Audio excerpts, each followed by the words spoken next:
પ્રકરણ 6 વ્યાપારી અને સમાજ। કોઈપણ દેશની સમૃદ્ધિ તથા પ્રામાણિકતાનું માપ કાઢવાનું સ્થળ વ્યાપાર કેન્દ્રો છે। વ્યાપાર કેન્દ્રો માલ સામાનથી ઉભરાતા હોય, કોઈ વસ્તુની અછત ન હોય, જે જોઈએ જેટલું જોઈએ તેટલું છૂટથી મળતું હોય, ઉપભોક્તાઓ પણ ખરીદ શક્તિ સંપન્ન હોય, સાંજ પડે ત્યાં પ્રચુર વ્યાપાર થતો હોય, તો સમજવું કે આ કોઈ સમૃદ્ધ દેશ છે। બજારો વેરાન હોય, ચીજવસ્તુઓ મળતી ન હોય, એક એક વસ્તુ માટે લોકો વલખા મારતા હોય, ઉપભોક્તાઓ ખરીદ શક્તિ વિનાના હોય, સ્મશાન જેવું રોતી સુરત બજાર જોઈને કલ્પના કરી શકાય કે આ કોઈ દરિદ્ર દેશ છે। પ્રજા કંગાલિયતથી પીડાઈ રહી છે। એ બજારોમાંથી પ્રામાણિકતાનું પણ માપ કાઢી શકાય।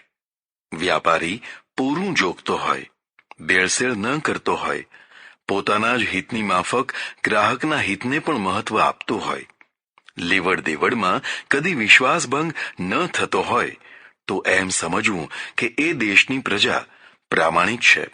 સતયુગ અહીં ચાલી રહ્યો છે। વ્યાપારીઓ ડગલે ને પગલે લુચ્ચાઈ કરતા હોય, છેતરવાની નવી નવી તરકીબો અજમાવાતી હોય, આપતી વખતે ઓછું જોખાતું હોય અને લેતી વખતે વધુ જોખાતું હોય, વસ્તુ ભેળસેળથી ગુણવત્તા વિનાની હોય, લેવડ દેવડમાં સતત અવિશ્વાસનું વાતાવરણ રહેતું હોય, ચારે તરફ છેતરપિંડી તથા દગાબાજીનું જ સામ્રાજ્ય નજરે ચડતું હોય, તો સ્પષ્ટ રીતે સમજી શકાય કે આ દેશ તથા પ્રજા પ્રામાણિકતા વિનાના છે। વ્યાપારી કેન્દ્રો તો દેશનું હૃદય કહેવાય।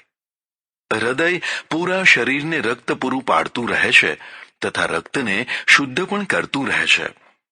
વ્યાપારી કેન્દ્રો પૂરા દેશને દૂર દૂર સુધીના પર્વતાળ, રેતાળ તથા ગાઢ જંગલોવાળા ભાગોને જીવન જરૂરિયાતનો પુરવઠો પૂરો પાડતા હોય છે। જો આ કેન્દ્રોને હાનિ પહોંચે તો પૂરી જીવન વ્યવસ્થાને હાનિ પહોંચી શકે છે। કોઈ પણ શાણા શાસક કદી વ્યાપારી કેન્દ્રોને હાનિ પહોંચાડતા નથી હોતા। વ્યાપારને ખોરવી નાખવાનું પરિણામ વર્ષો સુધી આર્થિક રિક્તતા ઊભું કરતું હોય છે। ઉચ્છૃંખલ કે આવેશયુક્ત રાજકીય નિર્ણયો એક જ હુકમથી બધું છિન્નભિન્ન તો કરી શકે છે, પણ છિન્નભિન્ન થયેલાને સેંકડો હુકમો કરીને પણ વ્યવસ્થિત નથી કરી શકતા। એટલે વ્યાપારને જેટલો વેગ મળે તેટલી જ પ્રજા સમૃદ્ધ બને, સુખી બને। હા, વ્યાપારી વર્ગ ઉપભોક્તાનું શોષણ ના કરે તે માટેની તત્પરતા શાસનની હોવી જોઈએ। ખરેખર તો યોગ્ય શાસનની આ જ કસોટી છે કે તે પ્રજાને કેટલી શોષણ મુક્ત કરી શકે છે। ચારે તરફ શોષાતી પ્રજા કોઈ અક્ષમ, દુર્બળ, અનાડી યા પક્ષપાતી શાસનનો ભોગ બની હોય છે, જેમાં વ્યાપારીઓ છૂટા હાથે પ્રજાને લૂંટતા હોય, વ્યાપારીઓને અધિકારીઓ લૂંટતા હોય, અધિકારીઓને નિયંત્રિત કરવાની ક્ષમતા કે આવડત સરકારમાં ના હોય, તેમાં પણ નિર્દોષ પ્રામાણિક લોકો હેરાન થતા હોય, જ્યારે ભ્રષ્ટ પણ ખુશામત કરનારાઓ પ્રમોશન મેળવતા હોય। આવી અંધાધુંધી સર્જનાર શાસન કદી લોક કલ્યાણ ન કરી શકે। શાસકીય સહકાર વિના કદી વ્યાપાર ખીલી શકે નહીં, અને વ્યાપારીઓના સહકાર વિના કોઈ શાસન કદી નિરાંતે રાજ્ય કરી શકે નહીં। બંને એકબીજાના પૂરક તથા પોષક બને, સાથે સાથે તેમનો સહયોગ પ્રજા હિતમાં હોય, પ્રજાના વિપક્ષમાં ન હોય। જો આ બંને પ્રજાના વિપક્ષમાં સહયોગી બને તો પ્રજાના દુઃખનો કોઈ પાર જ ન રહે। એટલે વ્યાપારી કેન્દ્રો દેશની આર્થિક તથા પ્રામાણિક સ્થિતિને દર્શાવનારું મીટર છે। આજના પ્રવચનમાં વ્યાપાર અને વ્યાપારી તથા ઉદ્યોગ અને ઉદ્યોગપતિને એક સાથે સંકલિત કરીને ચાલવાનું છે। વ્યાપારના વિકાસ વિના કોઈ પણ સમાજની સમૃદ્ધિ થવી શક્ય નથી લાગતી। સામાજિક જીવન ઉપર વ્યાપારી જગતની બહુ મોટી પકડ તથા અસર હોય છે, એટલે વ્યાપારીની મહત્તા આપોઆપ સમજી શકાય છે। વ્યાપારી વર્ગ દેશને, પ્રજાને સમૃદ્ધ પણ કરી શકે તથા શોષિત પણ કરી શકે। પ્રજાની સમૃદ્ધિ વિશે થોડા વિસ્તારથી ચર્ચા કરીશું। ભૌતિક સમૃદ્ધિના 4 પાયા છે: શ્રમ, મૂડી, વિજ્ઞાન અથવા તો ટેકનિક અને આયોજન.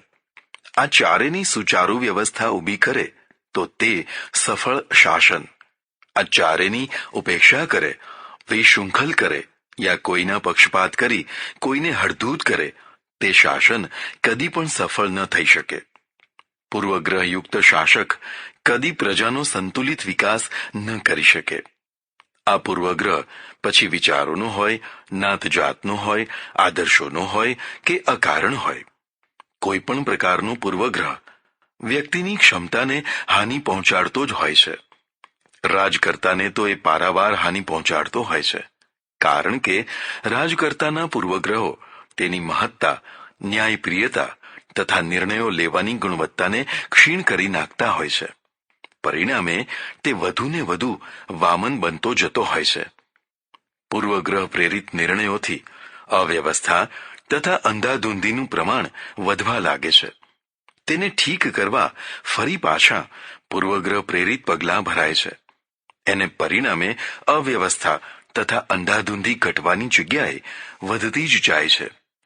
અંતે રાજકર્તા આ પ્રકારના રાજશાસનને કારણે બદનામ થઈને ફેંકાઈ જાય છે. એટલે હું તમને એક ખાસ વાત કહું છું. બ્રહ્મર્ષિ કરતા રાજર્ષિને સમાજ માટે ઘણી વધારે મહત્તા છે. બ્રહ્મર્ષિ એટલે કે સાધુ સંતો ભૂલ કરે તો તેના પરિણામ તેમને પોતાને જ મોટા ભાગે ભોગવવાના થાય. માનો કે હું જપ તપ અનુષ્ઠાન વ્રત કે ઉપવાસ વગેરે કોઈ બાબતમાં ભૂલ કરું તો તેનું નુકસાન મને થાય. પણ જો રાજર્ષિ એટલે કે રાજા ભૂલ કરે તો તેના પરિણામ માત્ર તેને જ નહીં, પૂરી પ્રજાને ભોગવવા પડે. તે પણ વર્ષો સુધી ભોગવવા પડે. એટલે બ્રહ્મર્ષિ રાગ દ્વેષ વિનાનો હોય તે તો જરૂરી છે જ, પણ રાજર્ષિ રાગ દ્વેષ કે પૂર્વગ્રહોથી મુક્ત હોવો જ જોઈએ. હિટલર યહૂદીઓ પ્રત્યેના પૂર્વગ્રહોથી પીડાતો હતો. પરિણામે તેની મહાન ક્ષમતા તથા શક્તિ તેના પૂર્વગ્રહોને સંતોષવામાં કામે લાગી. પરિણામે જર્મન પ્રજા તથા જર્મનીને ભયંકર વિનાશના દર્શન કરવા પડ્યા. જો તે સમતા રાખી શક્યો હોત તો તેની શક્તિ વત્તા યહૂદીઓની શક્તિઓથી ભવ્ય જર્મનીનું નિર્માણ થઈ શક્યું હોત. શક્તિ પ્રાપ્ત થતા અને એ પછી વધતા જો શક્તિશાળી માણસને સાવધાન રહેવા જેવી કોઈ ખાસ વસ્તુ હોય તો પોતાના પૂર્વગ્રહો છે. ભૂતકાળમાં જેના તરફથી વ્યક્તિને સુખ દુઃખ કે માન અપમાન મળ્યા હોય છે તેને તે ભૂલી શકતો નથી હોતો. તેમાં પણ ભલું કરનારને ભૂલી જતા વાર નથી લાગતી, પણ અપમાનિત કરનારને ભૂલી જવો બહુ કઠિન હોય છે. શક્તિ મળ્યા પછી વ્યક્તિનું પ્રથમ પગલું અપમાનનો બદલો લેવાનું થઈ જતું હોય છે. જો સફળતા મળે તો એ જ પ્રક્રિયાને વધારતા રહેવાની કુવૃત્તિ વધે છે. જો નિષ્ફળતા મળે તો શક્તિના છેલ્લા અંશ સુધી આ જ ધંધો કરતા રહેવાની માનસિક બીમારી લાગુ પડે છે. બંને સ્થિતિમાં હાનિ જ છે.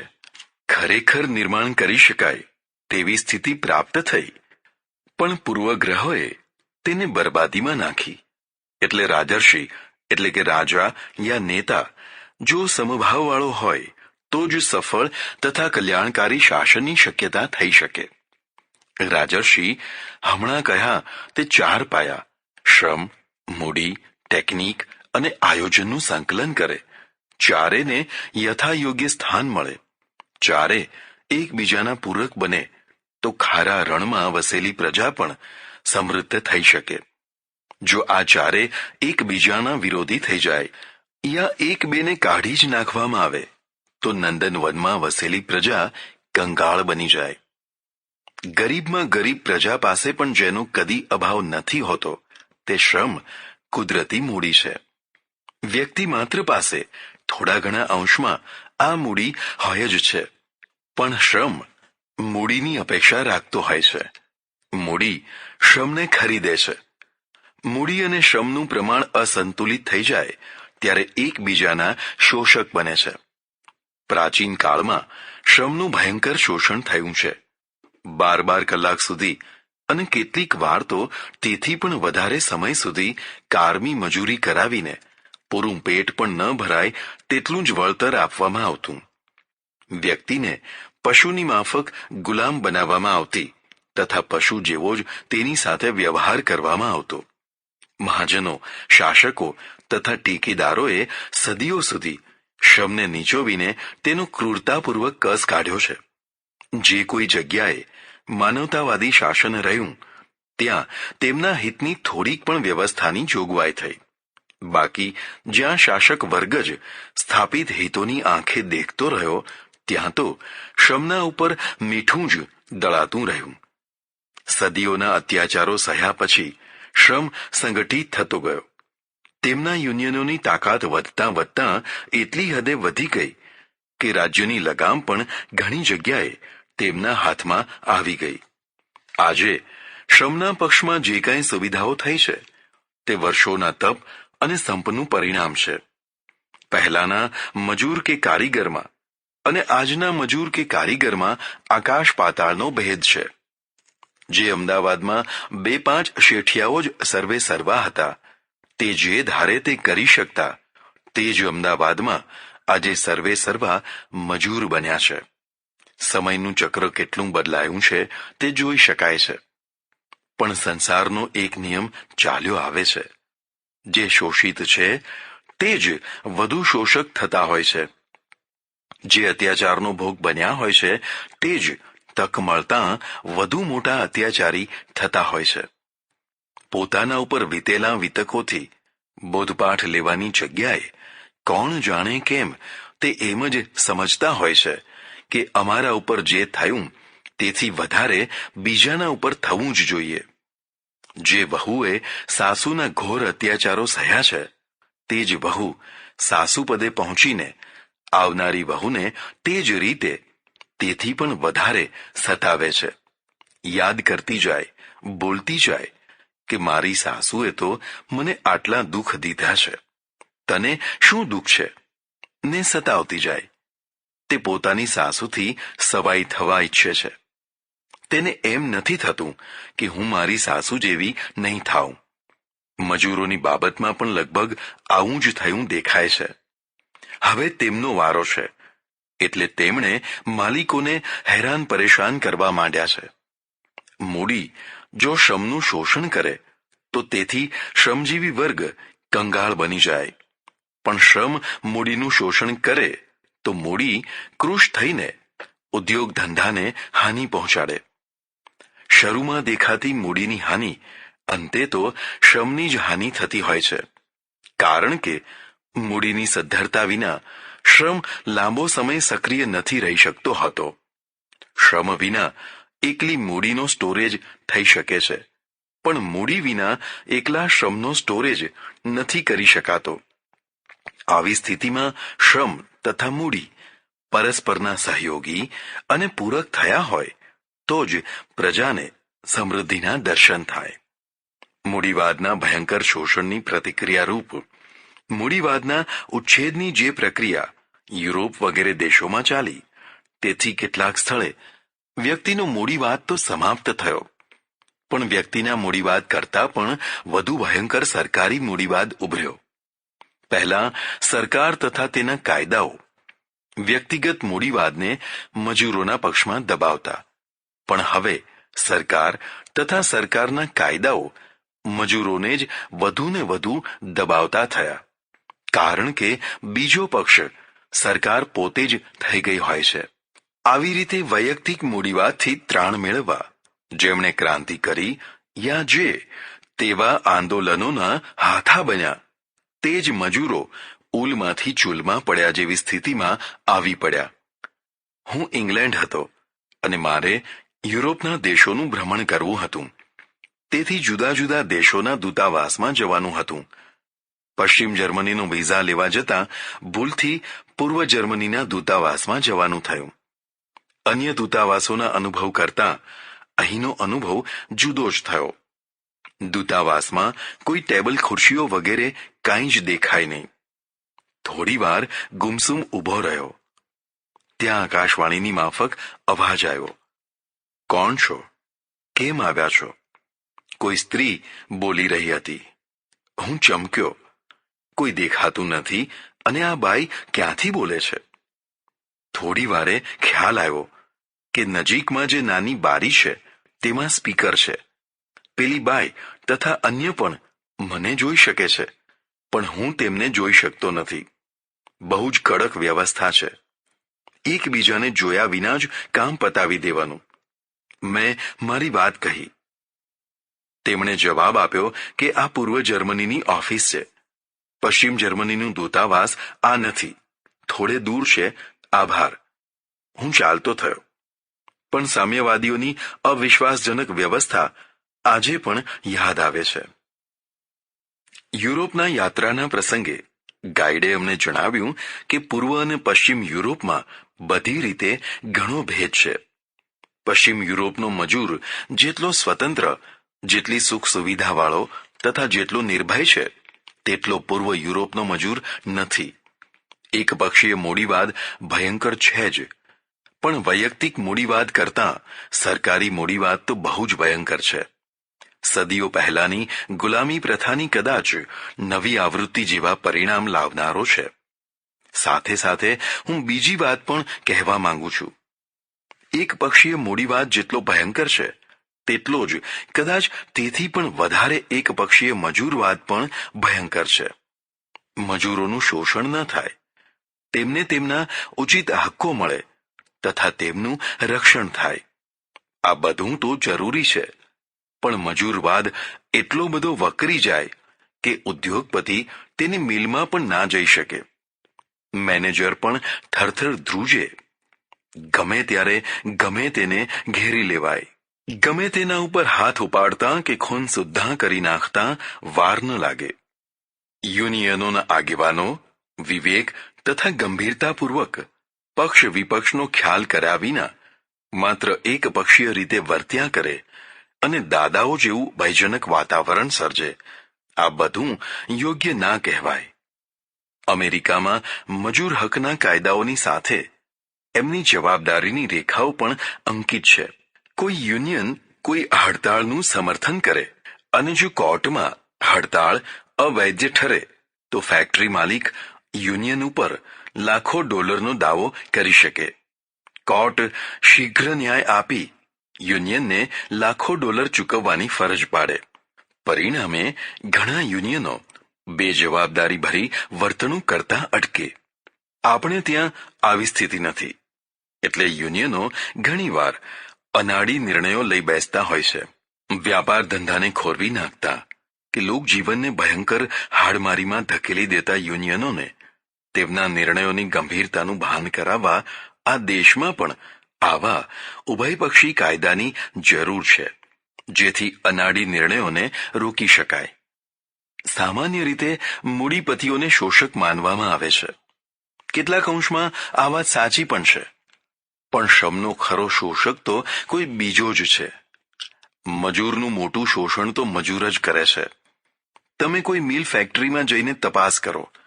સામાન્ય મજૂરના પગારમાંથી કેટલોક અંશ તેનો મુકાદમ પડાવી લેતો હોય છે.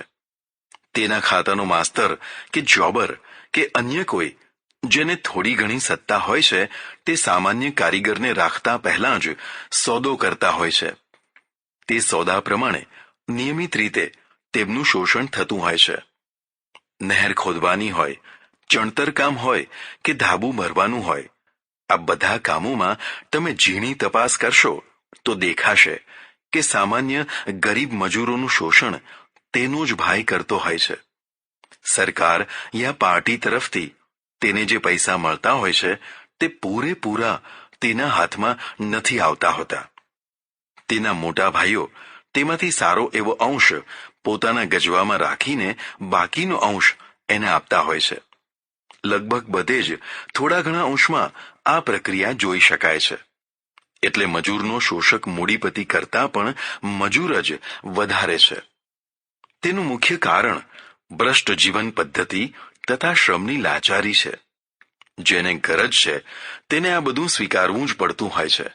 બીજી તરફ જીવનની પદ્ધતિ એટલી બધી ભ્રષ્ટ થતી ચાલી છે કે આવું કરનારા મોટા મજૂરો તેને સહજ જીવન વ્યવસ્થા જ માની લે છે. વિકાસનો બીજો મહત્વનો પાયો મૂડી, પૂંજી યા લક્ષ્મી છે. પૂંજીનું અસ્તિત્વ કેવળ માનવજાત પાસે છે તથા જીવન ઉપર પૂંજીનો પ્રભાવ પણ માનવજાત ઉપર જ છે. બાકીના જીવજંતુઓ પાસે પૂંજી નથી. પૂંજીના પ્રભાવ હેઠળ તે જીવન જીવતા નથી. કદાચ દૂરના ભૂતકાળમાં માણસ પણ પૂંજીના પ્રભાવથી મુક્ત હશે. જેમ જેમ તેની ક્ષમતા વધતી ગઈ હશે તેમ તેમ તેની પાસેની શક્તિ તથા ક્ષમતા સંગ્રહમાં પરિણમી હશે. આ વસ્તુઓનો સંગ્રહ જ પૂંજી થઈ હશે. પછી તે પશુઓનો હોય, અનાજનો હોય કે ઇતર વસ્તુઓનો હોય. જેની પાસે સંગ્રહનું પ્રમાણ વધારે તે પૂંજીપતિ ગણાતો હશે. લાંબા ગાળે વિનિમય વ્યવહારના ક્ષેત્રો વિકસતા વસ્તુ વિનિમય માત્રથી ચોક્કસ તથા સ્પષ્ટપણે વ્યવહાર વિનિમયમાં અસુવિધા થતા નિશ્ચિત મૂલ્ય ધરાવતી મુદ્રાનું સર્જન થયું હશે. ગાયને બદલે અનાજ કે અનાજને બદલે ગાય લેવા કરતા મુદ્રાથી ગાય તથા મુદ્રાથી અનાજ લેવાની વ્યવસ્થા વધુ સ્પષ્ટ તથા સગવડભરી થઈ ગઈ. આ મુદ્રાઓ અત્યાર સુધી અનેક આકાર પ્રકારવાળી તથા જુદા જુદા મૂલ્યો ધરાવતી થઈ છે. આ મુદ્રાઓ એટલે કે ચલણી નાણાં એ જ તો પૂંજી છે. વ્યાપારે વસતી લક્ષ્મી. આ પ્રમાણે વધુમાં વધુ આ પૂંજી વ્યાપારીઓ પાસે ભેગી થઈ શકતી હોય છે. જો કે હવે આ નિયમનો એકાધિકાર રહ્યો નથી. અન્ય ક્ષેત્રવાળા પણ પૂંજીપતિ થતા હોય છે. આપણે ત્યાં વ્યક્તિવાદના મૂળ ઊંડા હોવાથી ધર્મ અને રાજનીતિની માફક વ્યાપારિક ક્ષેત્રમાં પણ વ્યક્તિનિષ્ઠ વ્યાપાર જ વધુ રહ્યો છે. અર્થાત એક શેઠ પોતાની પૂંજી દ્વારા વ્યાપાર કરે, સફળતા મળે તો વધતો વધતો તે કરોડાધિપતિ થાય. પણ ઠેઠ સુધી તે એકલો જ, તેનું કુટુંબ તેનામાં આવી જાય, વ્યાપાર કરતો હોય.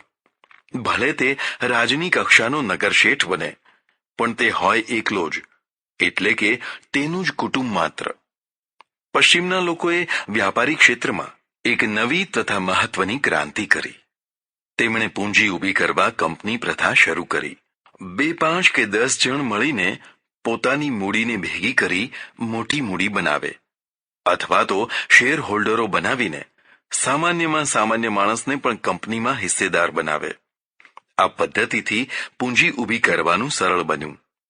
પૂંજી ઊભી કરી શકાય એટલે તેનો ઉદ્યોગ વ્યાપારમાં પ્રચુરતાથી વિનિમય પણ થવા લાગ્યો. પરિણામે વિકાસમાં ઝડપ આવી. આપણું વ્યક્તિવાદી માનસ આ પદ્ધતિથી દૂર રહ્યું. એટલે પૂંજી બહુ મોટા પ્રમાણમાં ઊભી ના થઈ શકી. જેની પાસે થોડી ઘણી પૂંજી હતી તે પોતાના જ કુંડાળામાં સંતુષ્ટ તથા પોતાના સમકક્ષ કોઈ નથી તેવી ખુમારીમાં મસ્ત હતા. રાજકીય તથા આર્થિક મહત્વાકાંક્ષાના અભાવે લાંબા કદમ ભરવાની વાત જ મગજમાં નહોતી આવતી. સામાન્ય લોકો પાસેની નાની નાની પૂંજી સોના રૂપામાં નિષ્ક્રિય થઈને પડી રહેતી.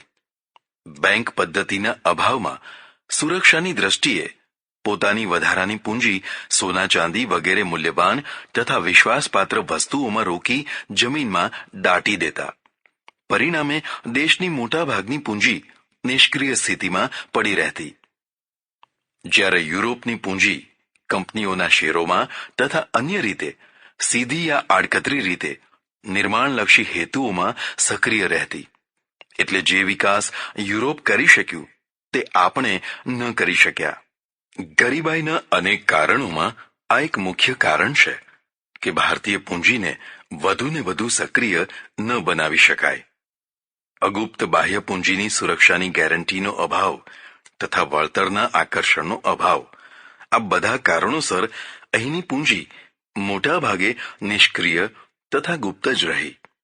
વિકાસનું મૂળ તથા પ્રથમ ઘટક પૂંજી જો મોટા પ્રમાણમાં નિષ્ક્રિય બની જાય તો વિકાસ આપોઆપ અટકી જાય અને દરિદ્રતાનું દબાણ વધતું જાય. પૂંજીને સક્રિય બનાવવાના આકર્ષણો શાસન તરફથી થતા હોય તો પૂંજી વધુને વધુ નિર્માણલક્ષી બની શકે.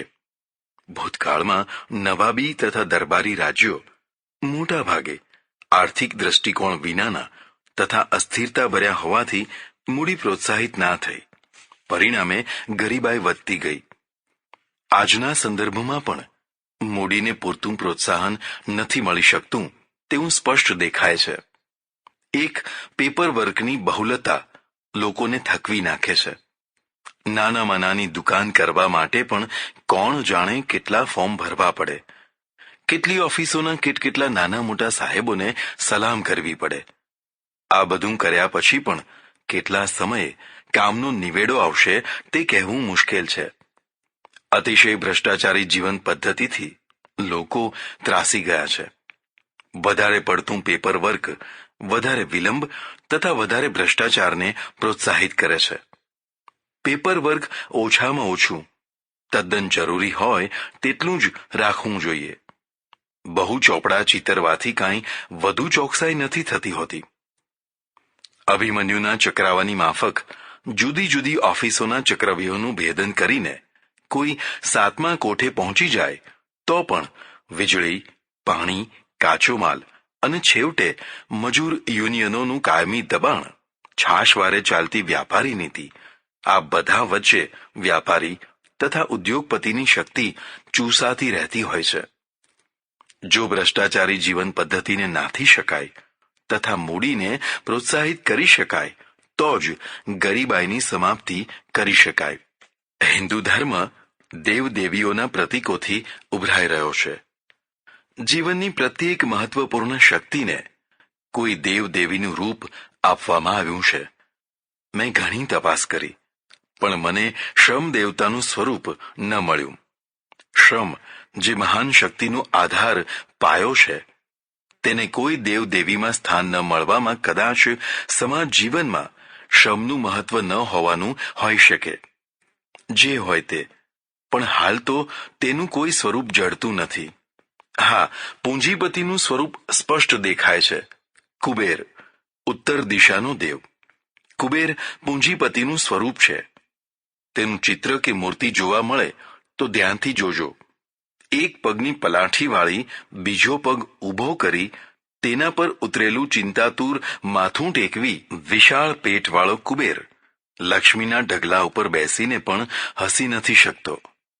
લક્ષ્મીની સાથે ચિંતા, ભય તથા સ્પર્ધા જોડાયેલા જ હોય છે. જેમ જેમ લક્ષ્મીનું પ્રમાણ વધતું જાય તેમ તેમ ચિંતા અને ભય વધતા જાય. એક નિર્ધન માણસ જેટલું મુક્ત જીવન, નિર્ભાર જીવન જીવી શકતો હોય છે તેટલું નિર્ભાર જીવન પૂંજીપતિ કદી જીવી શકતો નથી હોતો. પૈસાને સાચવવાની તથા તેના વારસાની ચિંતા તો જે જાણતો હોય તે જ જાણે. કુબેરનું પ્રતીક આ બધું બતાવે છે. લક્ષ્મીનું સ્વરૂપ તો ગજબની રચના છે. ઘુવડનું વાહન. લક્ષ્મી અંધકાર ઉપર બેસીને ફરે છે તે બતાવવા માટે છે. પ્રકાશ એટલે કે જ્ઞાન અને વિવેક અને લક્ષ્મીનો યોગ બહુ વિરલ છે. સીધી સાદી, સરળ તથા નમ્ર વ્યક્તિને પણ જો લોટરી લાગી હોય તો ક્ષણભરમાં બદલાયેલું તેનું રૂપ નવાઈ પમાડે તેવું હશે. વ્યાપારીઓમાં જે નમ્રતા તથા ઠાવકાઈ જોવા મળે છે તે તો બિઝનેસ ટ્રીકનો એક ભાગ છે. કોઈ કાપડની દુકાને ચડતા જ જાણે વહાલા વેવાઈ પધાર્યા હોય તેવું મધુર સ્મિત વેરતો મીઠો આવકાર, ચા મંગાવું કે કોફીની જટ દઈને ઓફર અને તમે નાના કહેતા રહો ત્યાં તો સામેની હોટલવાળાને બરાડીને 4 બાદશાહી આવવા દેજોનો ઓર્ડર છૂટી જ ચૂક્યો હોય. તેમના વિવેક વિનયથી તો તમે દબાયા હો જ ત્યાં તો પાછી આ બાદશાહી ચા. પણ રખે એમ સમજતા કે ખરેખર બાદશાહી ચા તમને પીવા મળશે. હોટલવાળા સાથે ગુપ્ત સંધિ છે કે અમે ગમે તેમ બાદશાહી બોલીએ પણ તમારે તો જે લાવતા હો તે જ લાવવી. ભાવ તો ચાલુનો જ મળશે. એટલે બાદશાહીના નામે તમે તો ચાલુ જ પીવાના. પણ એ ચાલુનો ચાર્જ પણ 10-20 ગણો તમારે જ ચૂકવવાનો, ખરીદ થતા માલ ઉપર વધુ ભાવ આપીને. એટલે વ્યાપારીઓની નમ્રતા અને વિવેક વગેરે ગેરસાપેક્ષ હોય છે. જેની સાથે કાંઈ જ ગરજ નથી હોતી તેની સાથેનો વ્યવહાર જુઓ તો ખરા સ્વરૂપનો ખ્યાલ આવે. લક્ષ્મીનું વાહન ઘુવડ મૂકવા પાછળ આ હેતુ રહેલો છે. લક્ષ્મી લાલ ગુલાબી કમળ ઉપર ઊભા છે. સૌંદર્ય તથા ઐશ્વર્યનું પ્રતીક રક્ત કમળ છે. લક્ષ્મીપતિ કુરૂપ હોય તો પણ લોકો તેને સુરૂપ માને. લોકો રૂપાળીમાં રૂપાળી કન્યા તેને પરણાવવા તૈયાર થાય, કારણ કે વરાવનારા મા બાપો તથા વરનારી કન્યાઓ મોટા ભાગે લક્ષ્મીના પ્રભાવથી અંજાઈ ગયેલા હોય છે. સુરૂપ ગરીબ છોકરા કરતાં કાળો કુબડો પણ જો ધન કુબેર મળતો હોય તો તેની પસંદગી પહેલા થાય છે, કારણ કે દેહના સૌંદર્ય કરતાં લક્ષ્મીનું સૌંદર્ય ઘણું વધુ છે. લક્ષ્મીની બંને બાજુએ બે સફેદ હાથીઓ સતત કળશ ઢોળીને અભિષેક કરી રહ્યા છે. યશ અને કીર્તિના પ્રતીક સમા આ સફેદ હાથીઓ છે. લક્ષ્મીથી જેટલો તત્કાળ યશ મેળવી શકાય તેટલો બીજા કોઈથી ના મેળવી શકાય. વ્યાવહારિક ઉદારતા એ યશ છે, પારમાર્થિક ઉદારતા એ કીર્તિ છે. પોતાના નોકર, ચાકર, ભાઈ ભાંડુ, કુટુંબ, જ્ઞાત વગેરેની સાથે થતા વ્યવહારમાં દેખાતી ઉદારતાથી વ્યક્તિ યશસ્વી થતી હોય છે. ધાર્મિક, સામાજિક તથા અન્ય પરોપકાર પ્રવૃત્તિઓમાં થતી ઉદારતાથી વ્યક્તિ કીર્તિમાન થતી હોય છે. યશ અને કીર્તિનો જય જયકાર તે અભિષેક છે. લક્ષ્મીપતિ જો ઉપયોગ કરી જાણે તો તેની લક્ષ્મી તેનો જય જયકાર કરાવી દે. જો મક્ખીચૂસ થઈને કશું ના કરે તો અપયશના જોડા પણ ખવરાવે. લક્ષ્મી એટલે કે પૂંજીનું આ પૌરાણિક સ્વરૂપ સમજવા જેવું છે. આપણે મૂળ વાત પર આવીએ. પૂંજી કોઈ પણ રાષ્ટ્રની કરોડરજ્જુ છે. સૈનિક અભિયાનથી હારેલો દેશ જો ક્ષમતા હોય તો જટ બેઠો થઈ શકે છે, પણ જો અર્થતંત્ર છિન્ન ભિન્ન થઈ ગયું હોય તો ક્ષમતા હોવા છતાં પણ જટ બેઠા નથી થઈ શકાતું. અને આ અર્થતંત્રની કરોડરજ્જુ વ્યાપાર તથા ઉદ્યોગ છે. એમ કહી શકાય કે સૈનિક દ્રષ્ટિએ કોઈ દેશને હરાવ્યા વિના તેનું સત્યાનાશ વાળવું હોય તો તેના અર્થતંત્રને છિન્ન ભિન્ન કરી નાખો. અર્થતંત્રને છિન્ન ભિન્ન કરી નાખવું હોય તો તેના વ્યાપાર તથા ઉદ્યોગને છિન્ન ભિન્ન કરી નાખો. બસ આટલું થતાં જ આખો દેશ દેવાળિયો થઈ જશે. પ્રબળ અર્થતંત્રની પીઠ ઉપર જ સૈનિક અભિયાનો કરી શકાતા હોય છે. જો અર્થતંત્ર જ તૂટી પડ્યું હોય તો સૈનિક અભિયાનો આત્મહત્યાનો જ સોદો બની જતા હોય છે. એટલે વ્યક્તિની મૂડી હોય કે રાષ્ટ્રની મૂડી, ઉત્પાદક ક્રિયાશીલ મૂડીનું જતન થવું જોઈએ. મૂડીને ધક્કો એ અર્થતંત્રને ધક્કો હશે. આ ધક્કો શાસનના અનાડીપણાથી પણ વાગે, મજૂરોના એકપક્ષીય લાભ માટેના આંદોલનોથી પણ વાગે, ઓફિસરોની ભ્રષ્ટ નીતિથી પણ વાગે તથા ખુદ પૂંજીપતિઓના ખોટા નિર્ણયોથી પણ વાગે. કોઈ પણ રીતે પૂંજી વિનાશ રોકીને પૂંજી વિન્યાસ વધારે તે સમૃદ્ધિને આમંત્રે. શ્રમ તથા પૂંજીની વાત થઈ. આ બંને બહુ પ્રાચીન કાળથી ચાલી આવતા તત્વો છે. વિજ્ઞાનના પ્રભાવથી વ્યાપારિક તથા ઔદ્યોગિક જગતમાં ત્રીજું તત્વ ઉમેરાયું છે, જેને ટેકનિક કહેવાય છે. ટેકનિકનો લાભ ચારે દિશાને મળે છે. કઠોર શ્રમથી મુક્તિ, લાંબા સમયની જગ્યાએ અલ્પ સમયમાં કાર્યસિદ્ધિ, ગુણવત્તાની શ્રેષ્ઠતા તથા પ્રચુર માત્રામાં ઉત્પાદન, આ ચાર મુખ્ય લાભો ટેકનિકના વિકાસથી થયા છે. 100 મણનો પથ્થર 100 ફૂટ ઊંચે ચડાવવો હોય તો સેંકડો મનુષ્યો મળીને ઘણી વસ્તુઓ ભેગી કરીને ઘણા લાંબા સમયે સફળ થઈ શકે. પણ એ જ પથ્થરને ક્રેન દ્વારા તેટલી જ ઊંચાઈએ માત્ર 3-4 માણસો મળીને ચપટી વગાડતા વિના જોખમે પહોંચાડી શકે. જે કામ વર્ષોમાં થાય તે કામ ટેકનિકની સહાયથી દિવસોમાં થઈ શકે છે. યુરોપ તથા અમેરિકાની સમૃદ્ધિમાં આ ટેકનિકનો મહત્વનો ભાગ છે. આપણા દારિદ્ર્યમાં ટેકનિકનો પૂરતો ઉપયોગ ના કરવાની સ્થિતિ પણ કારણભૂત છે. અહીંના સુથાર, કડિયા, લુહાર, મોચી, ખેડૂત વગેરે લગભગ બધા જ વર્ષો જૂની પદ્ધતિથી પોતાના કામ કરે છે. પરિણામે તેમનો શ્રમ અનેક ગણા પરિણામ નથી લાવી શકતો તથા વસ્તુની ગુણવત્તા પણ બરાબર સુધારી શકાતી નથી. આપણે જૂનવાણી માનસના છીએ. હંમેશા પ્રાચીન કાળની ભવ્યતાના ગીતો ગાયા કરીએ છીએ. બેશક પ્રાચીન કાળના પ્રેરણાદાયી તત્વોને હંમેશા યાદ રાખવા જોઈએ, પણ પ્રાચીન કાળની જ ભયંકરતા હોય તેની પુનરાવૃત્તિ ના થાય તે માટે ગુણદોષની તારવણી કરી ગ્રાહ્ય ત્યાજ્યનો વિવેક પણ સમજવો જોઈએ. જે માત્ર પાછળ જ જોયા કરે છે તે સમાજને પાછળ ધકેલે છે. પ્રગતિ માટે આગળ સુદૂર સુધી દ્રષ્ટિ રાખવી જરૂરી છે.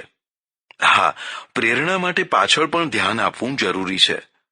અતિ જૂનવાણી માનસ જીવનમાં જડતા જન્માવે છે.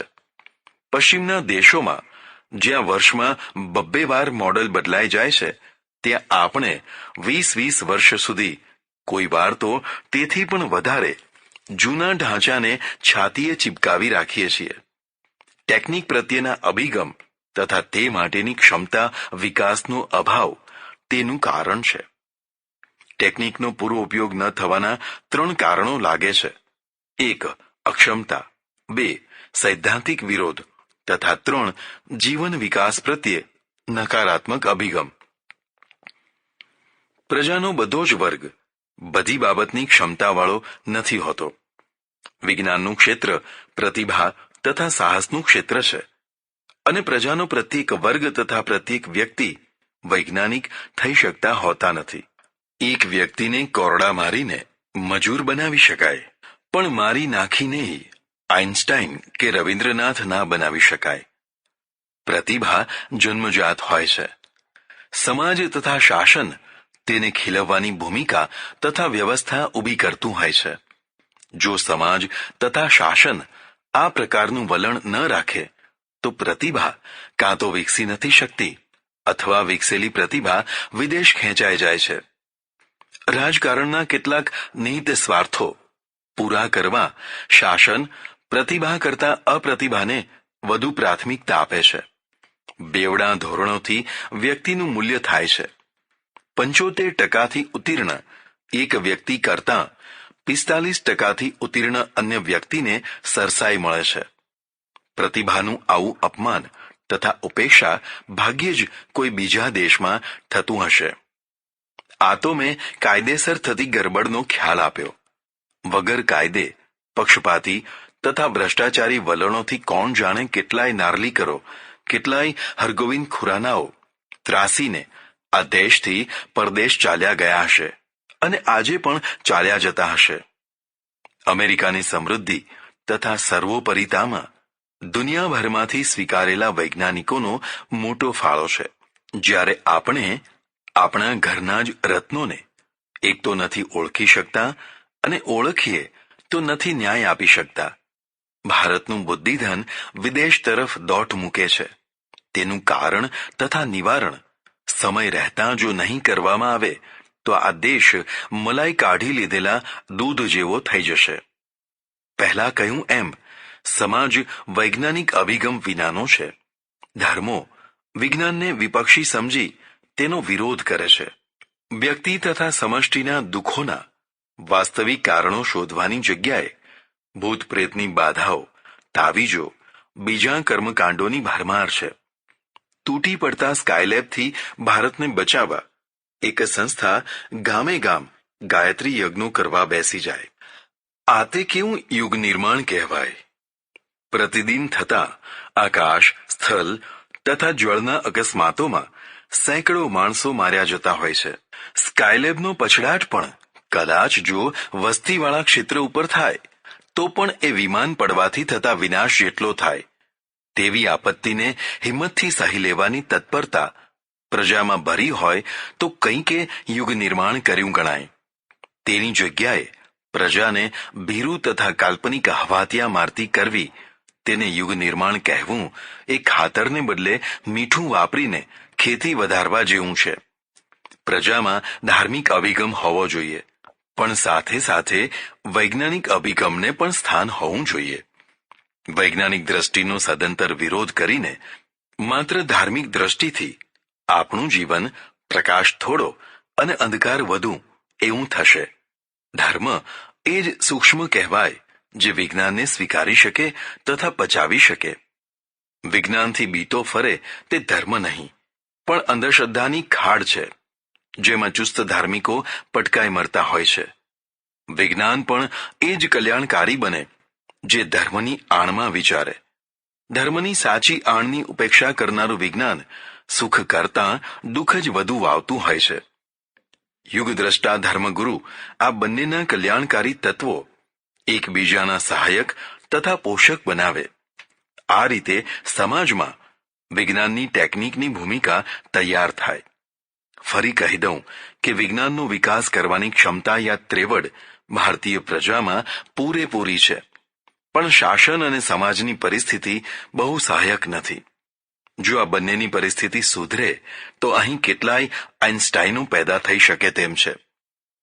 વિજ્ઞાનનો સિદ્ધાંતની દ્રષ્ટિએ વિરોધ કરનારો અહીં પ્રબળ વર્ગ છે. તેના પુરસ્કર્તા નેતાઓ મોટી પ્રતિષ્ઠા ધરાવે છે. બહુ મોટો વિચારક વર્ગ આ નેતાઓના પ્રભાવમાં પ્રભાવિત થયેલો છે. એટલે ટેકનિકની ગતિ બહુ મંદ ચાલે છે. વિરોધીઓની અસરકારક દલીલો આ છે. 1. ટેકનિકનો ઉપયોગ કરવાથી માનવ બેકારી સર્જાય છે. 100 હાથ જે કામે લાગેલા છે ત્યાં મશીન લાવવાથી 98 હાથ બેકાર થશે. ભારત જેવા વિપુલ વસ્તીવાળા દેશમાં યંત્રોની પ્રતિષ્ઠા કરવી એ બેકારી વધારવાની ખુલ્લી નોટિસ છે. યંત્ર કરતાં માનવ હાથને જ મહત્વ આપવું જોઈએ. 2. યંત્રવાદથી જળ, સ્થળ તથા નભમાં ભયંકર પ્રદૂષણ ફેલાય છે. નદીઓ તથા સમુદ્રના નીર, આકાશનો વાયુ, ખાદ્ય ચીજો વગેરે પ્રદૂષણની શિકાર બને છે. 3. યંત્રવાદથી ઉર્જાનો પ્રશ્ન વિકટ બને છે. ઉર્જાના સ્ત્રોતો ચૂસાઈ રહ્યા છે અને આવતા વર્ષોમાં ઉર્જાની ભયંકર અભાવ સ્થિતિ પેદા થશે. 4. યંત્રવાદથી અનાવશ્યક ઉત્પાદન અનાવશ્યક માત્રામાં પેદા કરાય છે. જેની દુનિયાને કોઈ જરૂર નથી એવી હજારો પ્રકારની વસ્તુઓ પાછળ લાખો કરોડો માણસો મંડ્યા રહે તેનો શું અર્થ છે? વિજ્ઞાનની પરાકાષ્ઠાએ સંપૂર્ણ માનવ જાતિનો સંહાર થઈ જાય તેવા ભયાનક શસ્ત્રો સર્જ્યા છે. જો આ શસ્ત્રો જ્યાં છે ત્યાં જ ફોડી દેવામાં આવે તો પણ માનવ જાત જ નહીં, સંપૂર્ણ જીવન જ નષ્ટ થઈ જાય. આ પ્રકારની કેટલીય દલીલોને પરિણામે અહીં એક એવું અર્થતંત્ર ઊભું કરાયું જેમાં વ્યક્તિ પોતાના પૂરતું કપડું પેદા કરી લે, પોતાના પૂરતું અનાજ ઉગાડી લે, પોતાના પૂરતી અન્ય વસ્તુઓ તૈયાર કરી લે. જીવનને એટલું બધું સાદું તથા અલ્પ આવશ્યકતાઓ વાળું બનાવો કે ગામડાને શહેરની અને શહેરને મોટા શહેરની તથા મોટા શહેરને વિદેશની જરૂર જ ના પડે. સ્વાવલંબી થવા માટેનો આ જ એક રસ્તો છે અને શસ્ત્રોની તો જરૂર જ નથી. શસ્ત્રો તથા સેનાની શક્તિ કરતાં આત્મબળ ઘણું મોટું છે. આત્મબળનો વિકાસ કરી રાષ્ટ્ર રક્ષાનો પ્રશ્ન વિનામૂલ્યે હલ કરી શકાય. આવી વાતોથી ભારતનું મસ્તિષ્ક આજે પણ અભિભૂત જોઈ શકાય છે. જો કે આમાંની કેટલીક દલીલો વજૂદવાળી છે, છતાં પણ બે અનર્થોમાંથી જ જો કોઈ એકને ચૂંટવાનો હોય તો ઓછા અનર્થને ચૂંટવો જોઈએ. તે ન્યાયે વૈજ્ઞાનિક વિકાસના ભયસ્થાનો જાણી સમજીને પણ વૈજ્ઞાનિક વિકાસને સ્વીકારવો જોઈએ. અન્યથા સ્વાશ્રયી સ્વાવલંબી વાતોને નામે આ દેશની પ્રજા સ્થાયી રીતે ગરીબ થઈને રહેશે. પ્રજા કદી પણ સમૃદ્ધ નહીં થઈ શકે. એટલું જ નહીં પણ તે વધુને વધુ પરાશ્રયી તથા પરાવલંબી થતી જશે. જરા વિસ્તારથી વિચારીએ. નિકાસ દ્વારા રોજગારી. ટેકનિકથી માનવ બેકારી સર્જાવાની વાત સાચી હોવા છતાં પણ તે સાપેક્ષ છે. જો તમારું અર્થતંત્ર સ્વલક્ષી અર્થાત માત્ર ઉદરલક્ષી હોય તો તે વાત સાચી છે, પણ જો તમારું અર્થતંત્ર નિકાસલક્ષી હોય તો તે વાત સાચી નથી. તમારો શ્રમ તથા ઉત્પાદન વિશ્વભરના દેશો માટે હોય તો બેકારીનો પ્રશ્ન ઘણો હળવો થઈ જાય છે. તમારી પાસે કુદરતે કાચા માલના ઢગલા કર્યા છે. વિશાળ માનવ સમૂહ શ્રમ માટે છે. જો મૂડી રોકાણને પૂરી તક મળે અને વ્યવસ્થિત આયોજન થાય તો વિશ્વભરના બજારો મેડ ઇન ઇન્ડિયાથી ઉભરાવા લાગે.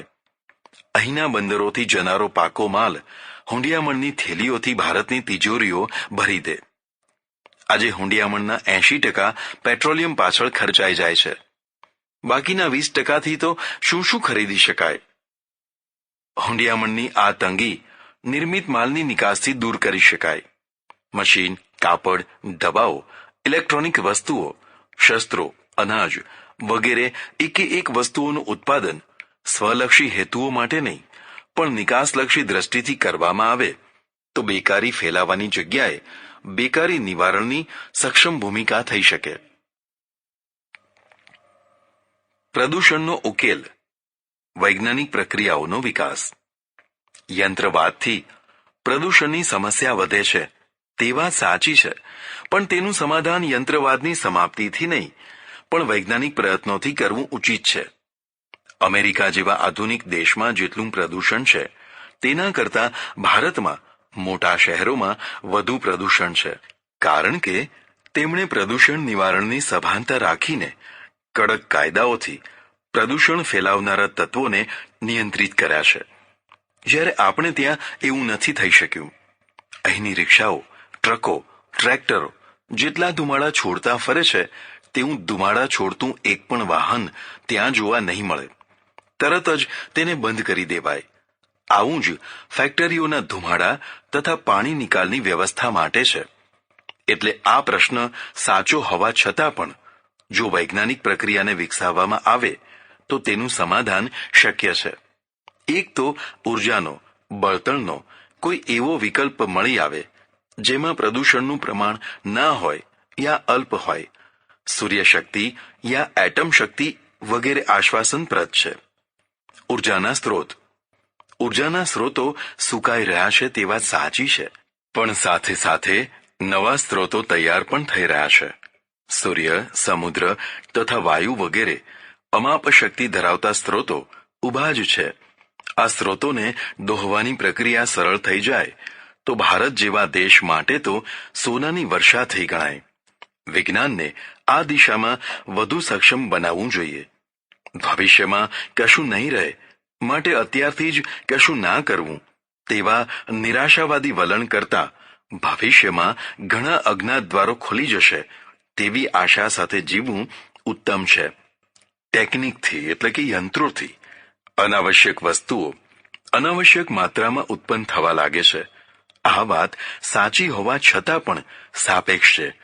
આવશ્યક અને અનાવશ્યક શું છે તેનો નિર્ણય માત્ર મારી યા તમારી દ્રષ્ટિએ જ ના કરી શકાય. મને જે વસ્તુ અનાવશ્યક લાગતી હોય તે જ વસ્તુ બીજાને અતિ આવશ્યક લાગતી હોય. તેવો જ મારી આવશ્યકતાના સ્વરૂપ વિશે પણ વિકલ્પ કરી શકાય. જીવનને અલ્પ આવશ્યકતાવાળું બનાવવાથી કદાચ કોઈ વ્યક્તિ સુખી થઈ શકે, પણ આ જ પ્રક્રિયાથી કોઈ દેશનું અર્થતંત્ર કદી સમૃદ્ધ ના થઈ શકે. વ્યક્તિ સહજ રીતે સગવડ સુવિધા ઈચ્છતી હોય છે. અગવડ તેને ગમતી નથી. અગવડોને સહી લેવાનું શીખવાડવું તેના કરતાં અગવડો દૂર કરવાનું શીખવાડવું વધુ સારું છે. અગવડો સહી લેનારી પ્રજાનું મસ્તિષ્ક બૌદ્ધિક ક્ષેત્રની અલ્પતાને કારણે કાં તો પ્રમાદી બની જાય છે કાં તોફાનું જગાવતું થાય છે. જ્યારે અગવડો સામે જજુમનાર પ્રજા માટે બૌદ્ધિક ક્ષેત્રની અતિ વિશાળતા હોવાથી તેનું મસ્તિષ્ક નવી નવી વૈજ્ઞાનિક શોધોમાં લાગ્યું રહે છે.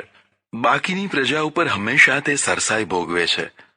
વિજ્ઞાનનો તિરસ્કાર કરનાર પ્રજા હંમેશા લાચારી તથા આધીનતા ભોગવતી રહે છે.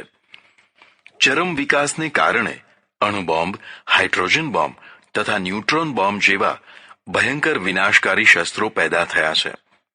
પૂરી માનવજાતનો સંહાર થવા બેઠો છે. જો આ વિજ્ઞાન ના વિકસ્યું હોત તો આજે દુનિયા ઉપર જે મહાવિનાશની તલવાર તોળાઈ રહી છે તે ના તોળાઈ હોત. આવી દલીલ પણ ખોટી નથી, છતાં એક પક્ષીય તથા સાપેક્ષ છે. એક પક્ષીય એટલા માટે કે આ ભયંકર વિનાશકારી શસ્ત્રોનું જમા પાસું પણ છે. જો આ શસ્ત્રો પેદા થયા ના હોત તો છેલ્લા કેટલાય વર્ષોથી વિશ્વ જે રાહતનો દમ લઈ રહ્યું છે તે ના લઈ શક્યું હોત. અણુયુદ્ધના ભયથી મોટા યુદ્ધો નથી થતા. 5, 10 કે 15 દિવસના ચમકલા થઈને અટકી જાય છે, કારણ કે બધા પક્ષો સર્વનાશથી ડરી રહ્યા છે. બેશક તેનું ઉધાર પાસું તો છે જ, પણ તેનું જમા પાસું પણ છે. આવતીકાલના મહાવિનાશમાં કદાચ તે શસ્ત્રો નિમિત્ત બનશે, પણ આજની શાંતિમાં તો તેમનો બહુ મોટો ફાળો છે. આ શસ્ત્રો ના હોત તો રશિયાની સેના પશ્ચિમ યુરોપમાં તથા પશ્ચિમ યુરોપની સેના રશિયામાં ક્યારનીએ ફરી વળી હોત. બાકીની દુનિયામાં પણ આ જ સ્થિતિ સર્જાઈ હોત. વિશ્વના દેશોને જે સ્વાધીનતાની મુક્ત હવા મળી રહી છે તે ક્યારનીએ બંધ થઈ ગઈ હોત. ખુદ ભારત પોતાની સ્વાધીનતા ટકાવી શક્યું હોત કે કેમ તે વિશે શંકા છે. સાપેક્ષ એટલા માટે કે શસ્ત્ર શક્તિનો વિકાસ શત્રુ પક્ષના વિકાસની અપેક્ષાએ થતો હોય છે. એક પક્ષ તલવાર બનાવે એટલે બીજો પક્ષ તેથી સવાયું શસ્ત્ર બનાવે. આ રીતે આજની સ્થિતિ સર્જાય છે. વિજ્ઞાન ન હતું ત્યારે પણ આ શસ્ત્ર દોટ સરસાઈ મેળવવા ચાલતી જ હતી. જે લોકો વ્યાવહારિક થઈને શસ્ત્ર વિકાસ તરફ વળ્યા તે લાભમાં રહ્યા. જે લોકો આદર્શ ઘેલા થયા કે મતિભ્રષ્ટ થઈને શસ્ત્ર વિકાસની ઉપેક્ષા કરતા થયા તે કરુણ રીતે ક્રૂરતાના મોતે મર્યા. તેમના આર્થિક વિકાસને કે સાંસ્કૃતિક વિકાસને તે રક્ષી ના શક્યા. તેની પછાત સ્થિતિ આક્રમણખોરોને આક્રમણ કરવા લલચાવતી રહી. ફરી ફરીને તે આક્રમણનો શિકાર થતા રહ્યા તથા નામોશી ભર્યો પરાજય પામતા રહ્યા. એટલે શસ્ત્ર વિકાસ કરવો કે ના કરવો તે એકપક્ષીય વાત નથી, સાપેક્ષ છે. બધાની તત્પરતા વિના તે શક્ય નથી. બધાને તત્પર બનાવી શકવા એ પણ શક્ય નથી દેખાતું. કદાચ આ દિશામાં પણ કોઈ શક્યતા ઊભી કરી શકે તો તે શક્તિશાળી રાષ્ટ્ર જ કરી શકે. શક્તિહીન રાષ્ટ્રોથી કશું થઈ શકે નહીં. વિગ્રહની શક્તિમાં જ શાંતિની શક્તિ રહેલી હોય છે. વિગ્રહની પ્રબળ શક્તિ વિના મળેલી શાંતિ કાં તો દયાને આધીન હોય છે કાં શરણાગતિની શાંતિ હોય છે. સૈદ્ધાંતિક રીતે જે વિજ્ઞાન તથા વૈજ્ઞાનિક વિકાસનો વિરોધ કરે છે તથા માત્ર હાથ ઉદ્યોગ દ્વારા અલ્પ અપેક્ષાવાળી આવશ્યકતાઓમાં સ્વાવલંબી થવાની વાતો કરે છે, તે એક તરફ તે પ્રજાને કાયમી દારિદ્ર્યમાં ઘસડી રહ્યા છે, તો બીજી તરફ એથી પણ ભયંકર નુકસાન માનસિક તથા બૌદ્ધિક ક્ષેત્રમાં કરી રહ્યા છે. માનસિક રીતે આવા માણસો મહત્વાકાંક્ષા વિનાના થઈ જતા હોય છે. તેમનું જગત તથા ક્ષેત્ર બહુ જ નાનું થઈ જતું હોય છે. તેમની ઈચ્છાઓ માત્ર સ્વલક્ષી યા ઉદરલક્ષી થઈ જતી હોય છે. બાકીના સંસારથી તે પાછળ ને પાછળ પડતા જતા હોય છે. આવું માનસ ધરાવતો સમાજ બૌદ્ધિક શૂન્યતા યા મંદતાનો શિકાર થતો જાય છે. જો લાંબા સમય સુધી આવી પ્રક્રિયા ચાલુ રહે તો પૂરી પ્રજા તથા પૂરું રાષ્ટ્ર બધી જ દ્રષ્ટિએ નિર્બળ થઈ જતું હોય છે. ભારતીય પ્રજાના મસ્તિષ્કમાં અનેક પૂર્વગ્રહોની સાથે આ ઉદરલક્ષી પૂર્વગ્રહ પણ બેઠેલો છે. જ્યાં સુધી આ પૂર્વગ્રહથી મુક્તિ નહીં થાય ત્યાં સુધી તે બળવાન પ્રજા નહીં થઈ શકે. જીવન પ્રત્યેના અભિગમથી પણ પ્રજાની ચડતી પડતી થતી હોય છે. ભારતની પ્રજાની સાથે એશિયાની બીજી પણ ઘણી પ્રજા જીવન પ્રત્યે વધુ પડતો નકારાત્મક અભિગમ ધરાવે છે. અહીંની પ્રજા અને તેમાં પણ અમુક પ્રજા તો જીવનને નરક સમજે છે.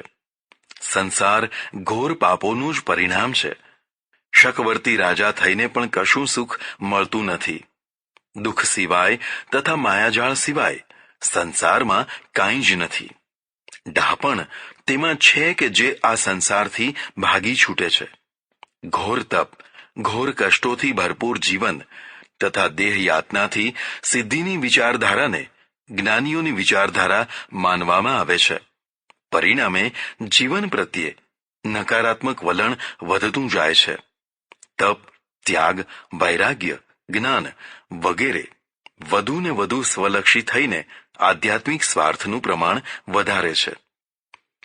સાંસારિક સ્વાર્થના જેવો જ આ આધ્યાત્મિક સ્વાર્થ વ્યક્તિને પારમાર્થિક પ્રવૃત્તિઓમાં પણ પાપના દર્શન કરાવે છે.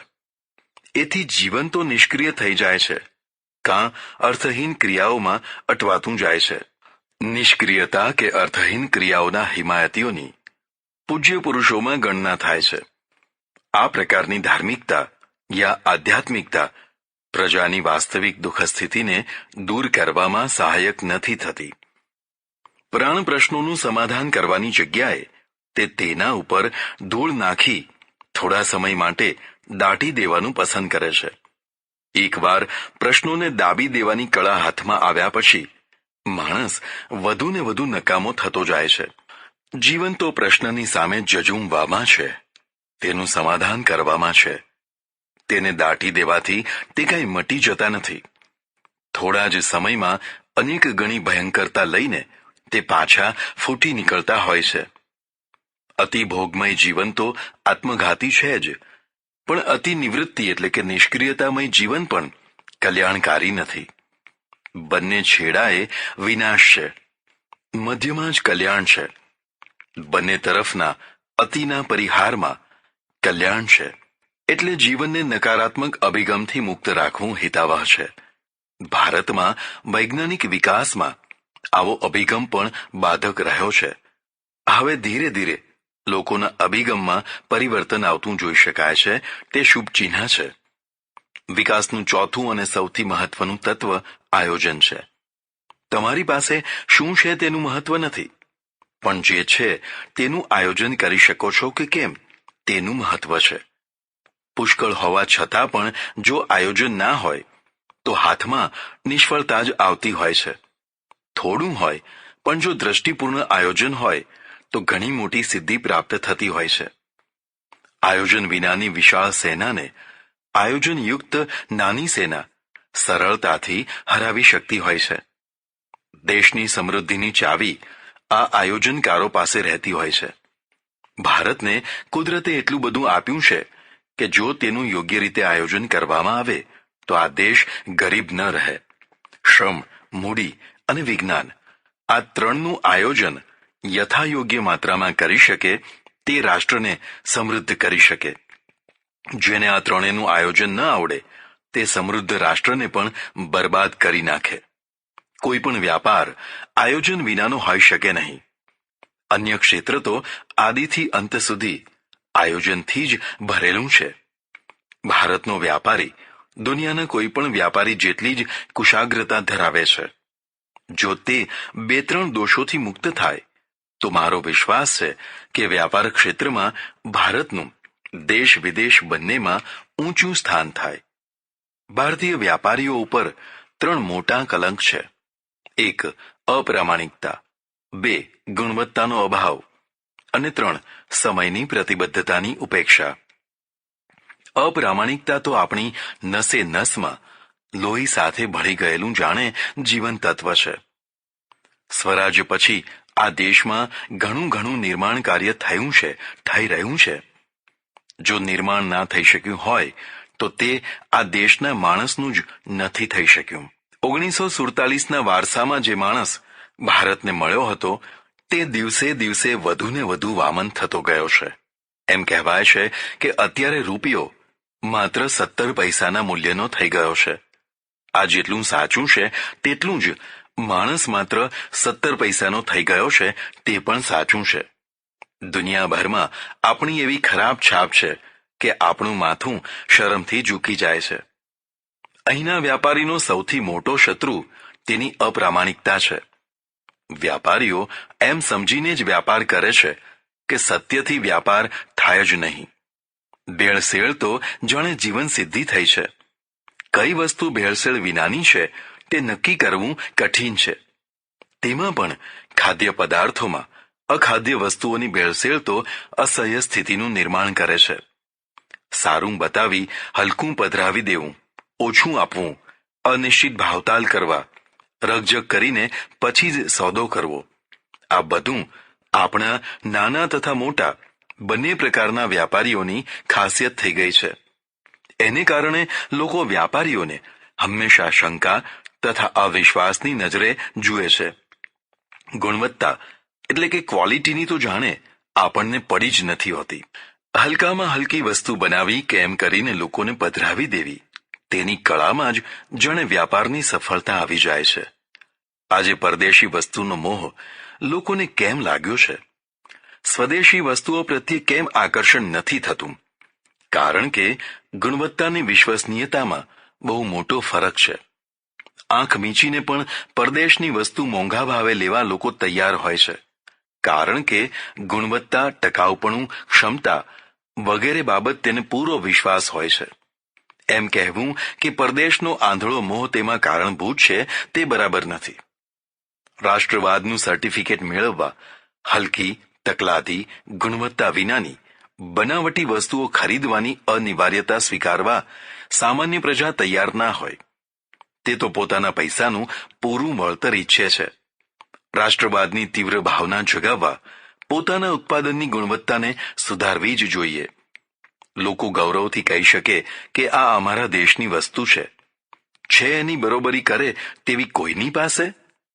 ભારતીય વ્યાપારી એક તો ગુણવત્તા તરફ પૂરું ધ્યાન આપતો નથી અને પ્રારંભિક ગુણવત્તાને પણ ટકાવી રાખતો નથી. શરૂમાં અગરબત્તી સુગંધવાળી બનાવે, પછી જેમ જેમ પ્રસિદ્ધિ વધે તેમ તેમ તેની સુગંધ ઘટવા લાગે. પાછળથી વિશ્વાસમાં આવી ગયેલા ગ્રાહકોના માથે કચરો માલ પછાડે. પરિણામે પાછી ઘરાકી તૂટવા લાગે. એક જ અગરબત્તી વર્ષો સુધી એક સરખી ગુણવત્તાના ધોરણવાળી ભાગ્યે જ જોવા મળે છે. સાબુનું પણ એવું જ. પ્રત્યેક વસ્તુ વિશે આવું કહીએ તો પણ ચાલે. આમ કરવાથી વ્યાપારીને બહુ ફાયદો થઈ જાય છે તેમ ન માનતા, બલકે ગ્રાહકોની સાથે તેને પણ હાનિ જ થાય છે. તેના વ્યાપારની સ્થિરતા નથી રહેતી.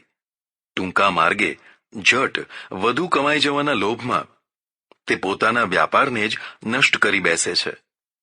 વ્યાપારી કુશળતાની દ્રષ્ટિએ પણ પોતાની વસ્તુની ગુણવત્તા કોઈ પણ ભોગે ટકાવી રાખવી જરૂરી છે.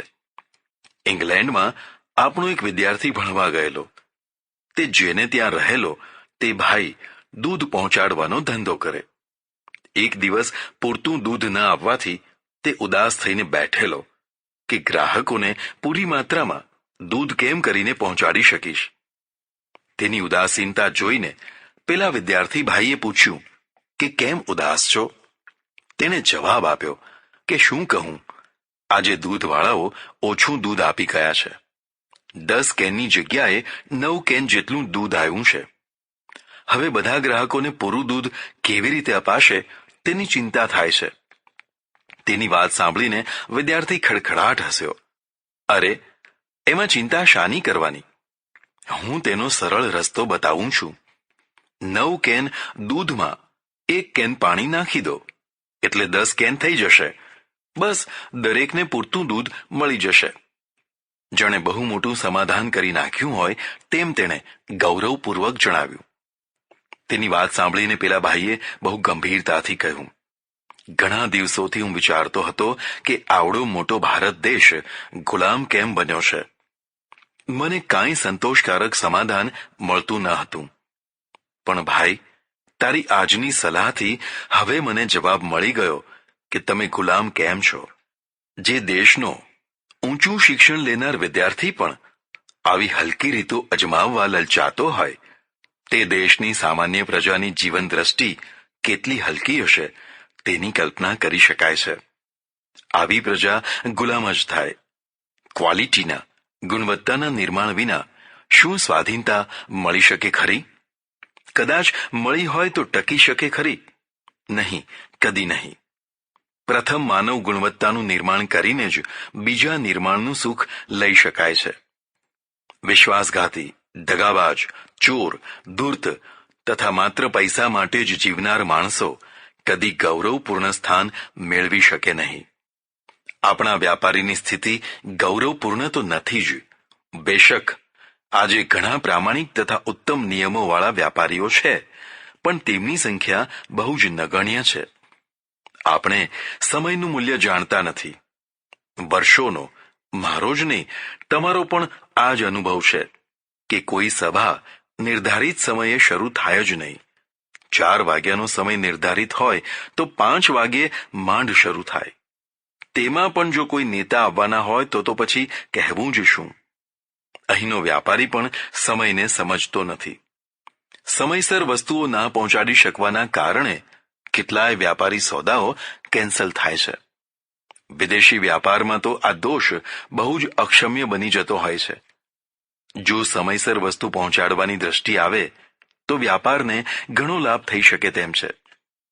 ફરીથી કહું છું, પ્રામાણિકતા, ગુણવત્તા તથા સમયબદ્ધતા, આ 3 તત્વો જો ભારતીય વ્યાપારીની નસે નસમાં પ્રસરી જાય તો આખા વિશ્વમાં જાપાનની માફક ભારત પણ અગ્રણી સ્થાન મેળવી શકે.